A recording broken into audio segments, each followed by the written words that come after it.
Bonjour à tous. Aujourd'hui, je vais vous parler de l'engagement QSC, qualité service à la clientèle. C'est un programme que j'ai suivi il y a quelques années dans le but d'offrir le meilleur service possible à mes clients, soit acheteurs et vendeurs. Aujourd'hui, je vais vous parler du QSC acheteur. Alors, il y a seulement 10% des courtiers qui ont adhéré à ce programme-là. En résumé, la première chose que je fais lorsque je travaille avec des acheteurs, on va regarder vos besoins et vos objectifs, dans combien de temps là, vous voulez devenir propriétaire. Je vais vous conseiller en planifiant, là, en faisant un programme de recherche en fonction de vos besoins.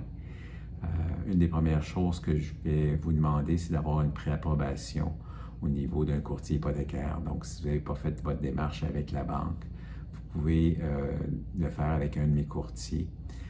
Ce qui est important parce que lorsqu'on va avoir présenté une offre d'achat, on va jumeler la lettre d'approbation à l'offre d'achat, ce qui sécurise le vendeur et il préfère là, que vous avez déjà fait la démarche là, avant de faire votre offre d'achat. Alors, je vais être disponible là, pour répondre à vos questions. J'en ai même répondu là, aux alentours de 11h30 quand les gens m'envoyaient des questions vers 10h. Alors, je suis quand même assez disponible et je suis conscient là, que c'est important de répondre rapidement aux questions des acheteurs. Alors, on va planifier les visites. Normalement, si c'est possible, on va faire 4 ou 5 visites à l'intérieur de 2 heures. Lorsqu'on met 15 à 20 minutes là, pour visiter une propriété, on en a suffisamment.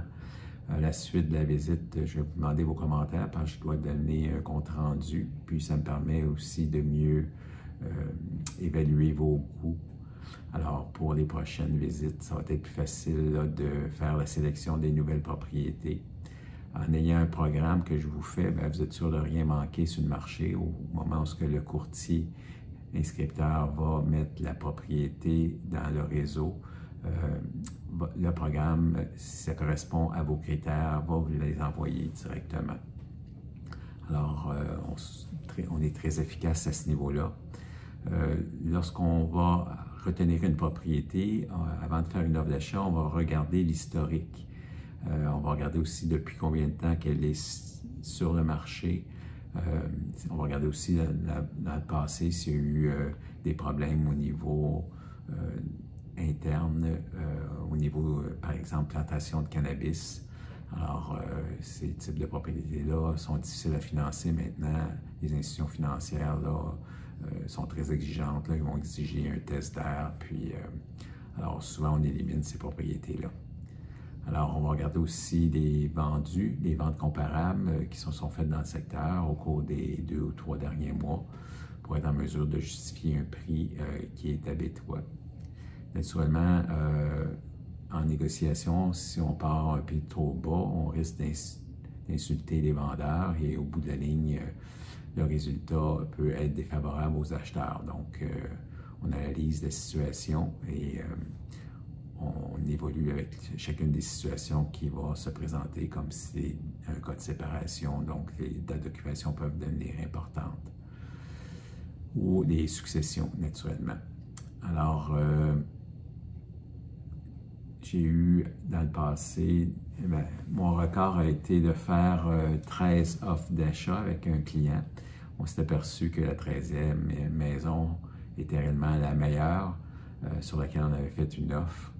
Parce qu'on convenait à tous les besoins et les critères là, que les gens m'avaient demandé.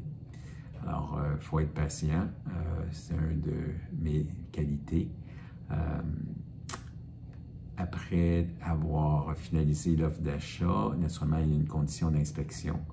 Alors, on va reviser le rapport ensemble. S'il y a des choses importantes, on peut revenir en baisse de prix. Alors, on va regarder aussi les délais qui sont importants parce que lorsqu'on met une clause d'inspection, normalement on a 7 plus 4 jours, donc 11 jours là, pour annuler l'offre d'achat. Au niveau du financement, absolument, on se laisse une quinzaine de jours là, pour avoir la lettre d'engagement de la banque. Alors,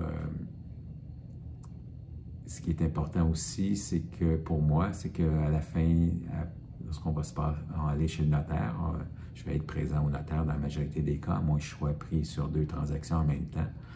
Alors, c'est le premier là, qui va m'avoir donné le rendez-vous auquel je vais aller. On va avoir aussi, 1 ou 2 semaines après, vous allez recevoir une évaluation là, qui va ressembler à ceci et qui va me permettre d'améliorer mon service si jamais il y avait des choses à améliorer. Donc, on va vous demander votre niveau de satisfaction. Si vous allez éventuellement nous référer à d'autres personnes, si vous avez été satisfait naturellement du service. Alors, le bouche-à-oreille, pour moi, c'est très important. Donc, ça fait partie là, de ma business. Bref, il n'en tient qu'à vous là, de me contacter si vous désirez faire un travail d'équipe. Ça fait plus que 38 ans là, que je suis dans le domaine et j'aime toujours mon métier. Donc, je vais m'assurer de bien vous guider dans votre démarche. Bonne fin de journée. À bientôt.